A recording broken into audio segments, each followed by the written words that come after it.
অমাবস্যার রাত ছিল।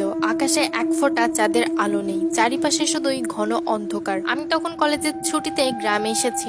গ্রামটা ছিল খুব নিরিবিলি, ছোট্ট একটা জায়গা যেখানে রাতের অন্ধকার যেন আরো গভীর হয়ে আসে। সেই রাতে আমার এক বন্ধুর বাড়িতে দাওয়াত ছিল।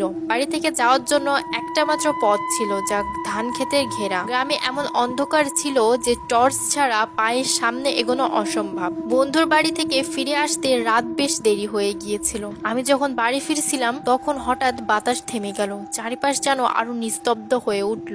মশালও নিভে গেল হালকা বাতাসের ঝাপটায়। আমি চারপাশে তাকিয়ে দেখলাম, এক পাশে বড় এক তাল গাছ আর এক পাশে অন্ধকার ধানের ক্ষেত। হঠাৎ করে একটা অদ্ভুত অনুভূতি হলো, কারণ নজর যেন আমার উপর। গলা শুকিয়ে গেল।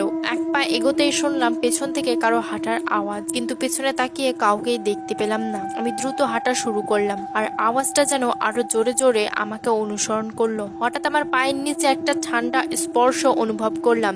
আমি নিচে তাকিয়ে দেখি মাটিতে একজোড়া হাত। সেই হাত আমাকে মাটির নিচে টেনে নিতে চাচ্ছিল। আমি চিৎকার করতে চেয়েও পারলাম না। অদ্ভুত এক ভারী অনুভূতিতে আমার গলা চেপে ধরলো।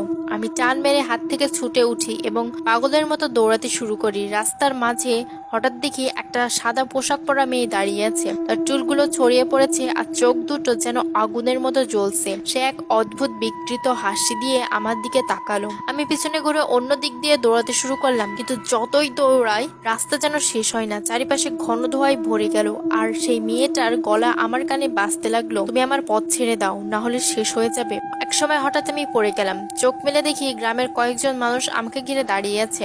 তাদের একজন বলল, তোমার ভাগ্য ভালো যে আমরা তোমাকে খুঁজে পেয়েছি। এই পথটা রাতের বেলা অভিশপ্ত। এখানে বহু আগে এক মেয়ে খুন হয়েছিল।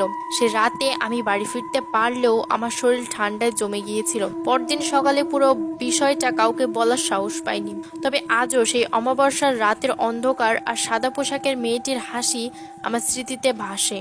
এখনো গ্রামের মানুষ বলে, অমাবস্যার রাতে তালগাছের রাস্তায় কেউ গেলে সে আর সহজে ফিরে আসে না।